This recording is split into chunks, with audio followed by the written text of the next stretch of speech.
They stood there side by side for the first time in 28 years. The two guards were very much alike.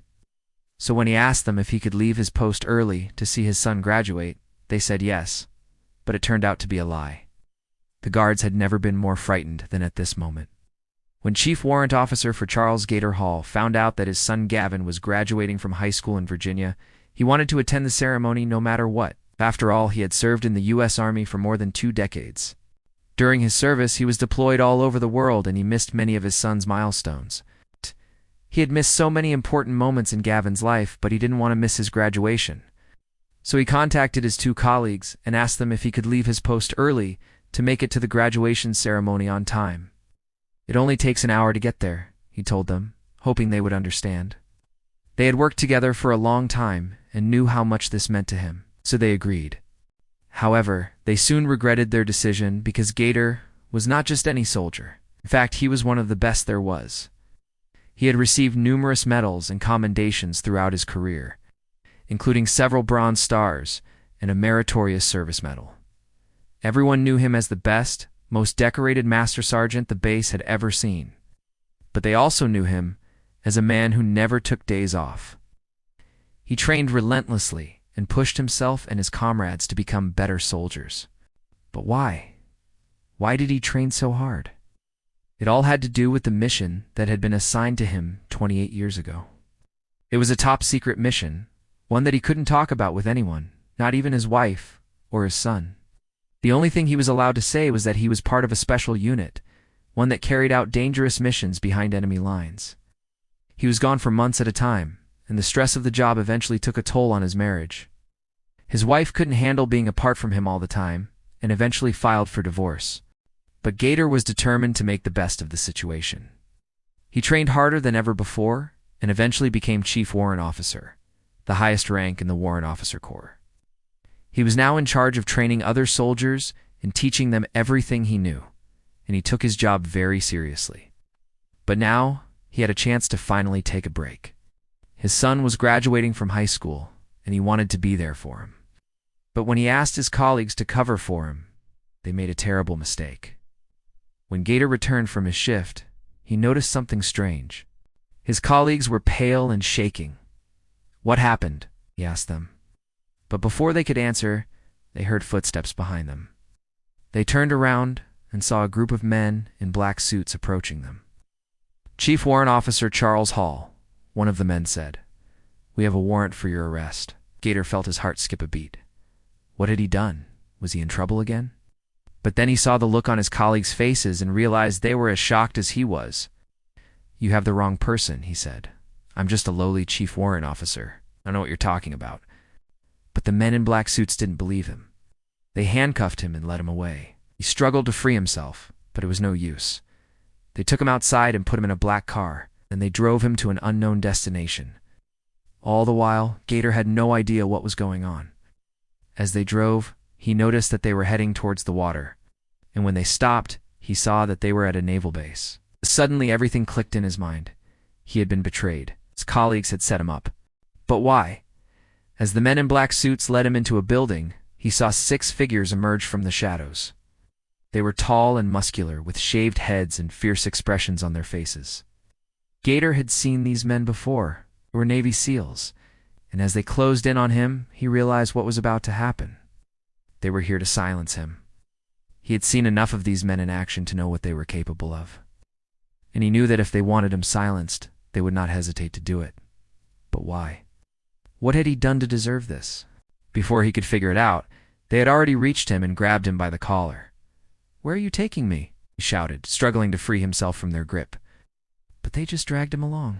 They took him down a dark hallway and into a room. The room was small and dimly lit, with a single chair in the center. They pushed him into the chair and tied him to it. Then they left the room, leaving him alone in the darkness. Gator struggled against the ropes, but they were tight, and he couldn't free himself. Just when he thought it couldn't get any worse, the door opened and a bright light filled the room. He shielded his eyes and heard footsteps approaching him. He didn't need to turn around to know who it was. He could hear the confidence in their voices. "Get up, Chief Warrant Officer Hall," one of them said. "It's time for you to tell us what you know." Gator hesitated. He didn't know what they were talking about. I don't know anything, he said. I swear. But the seal didn't believe him. He leaned in close to Gator and whispered, We know you know more than you're letting on. And we're willing to make you an offer you can't refuse. Gator knew he was in trouble. He had been betrayed by the people he trusted, and now he was at the mercy of the seals. He tried to keep his voice steady. I really don't know anything, he said. I swear. But the seals weren't buying it. One of them grabbed Gator by the collar and slammed him against the wall. Don't play games with us, soldier, he growled. We know you know something. Tell us what you know and maybe we'll cut you loose. Gator could feel his heart pounding in his chest. He was scared, but he also knew that he couldn't give in. He had to stay strong. But then he heard a voice from the corner of the room. Stop it, the voice said. He doesn't know anything. Gator turned around and saw one of the seals standing in the shadows. The seal approached Gator and gestured for him to calm down. I'm sorry about this, Chief, he said, but we got a tip that you might have some information that could help us with our investigation. Gator shook his head. I promise you, I don't know anything. The seal nodded. All right, soldier. If you don't know anything, then you won't mind if we search you, right? Gator knew that there was no point in resisting. He had already lost control of the situation. So he simply nodded his head. The seals searched him thoroughly, but they didn't find anything. Thanks for your cooperation, Chief, the seal said. We appreciate it. With that, they released him from the chair and untied him. As they let him go, one of the seals handed him a card. Here's my card, the seal said. If you remember anything, don't hesitate to call me. Gator took the card and nodded. He watched as the seals left the room. Once they were gone, he let out a sigh of relief. But then he noticed something. The door to the room was open, and he could hear voices coming from outside. He walked over to the door and peeked out. He saw a group of soldiers standing in the hallway. One of them was his colleague. They had betrayed him. Gator couldn't believe it. He had trusted them with his life, and they had repaid his loyalty by setting him up. But then he saw something that made his blood boil. They were laughing. What's so funny? Gator asked. His colleague turned around and saw Gator standing in the doorway. Gator, he said, you scared the hell out of me. Gator stepped out of the room and confronted his colleague. Why did you set me up? He asked. I trusted you with my life and you betrayed me.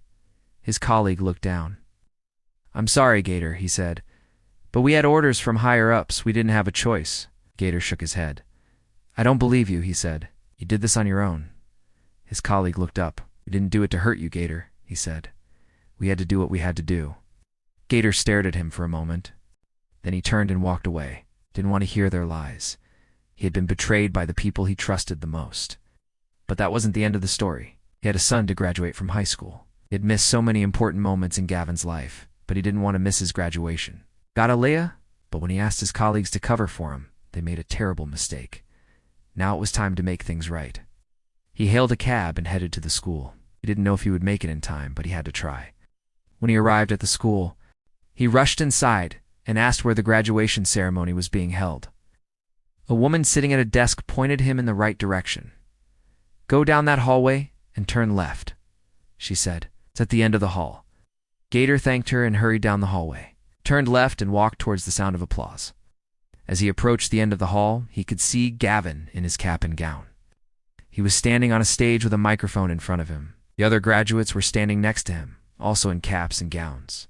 Gator's heart skipped a beat. He had made it just in time. He watched as Gavin and the other graduates took their seats. The ceremony began and Gator listened as the principal spoke about the importance of education and the future ahead of the graduates. He watched as Gavin received his diploma. He was so proud of his son. Gator knew that Gavin would go on to do great things. After the ceremony, Gator went backstage to congratulate Gavin. I'm so proud of you, son, he said. Gavin hugged his father. Thanks, Dad, he said. I'm glad you could make it. Gator smiled. Of course I made it, he said. I wouldn't miss your graduation for the world. As they stood there hugging each other, Gator knew that everything was going to be okay. He had been through worse situations than this before, and he knew that as long as he had his family, he could get through anything. He looked at Gavin and knew that his son would make him proud. Gator had missed so many important moments in Gavin's life, but he didn't want to miss his graduation. He was glad that he hadn't. He knew that this was just the beginning for Gavin, and he could unwait to see what the future brought to him.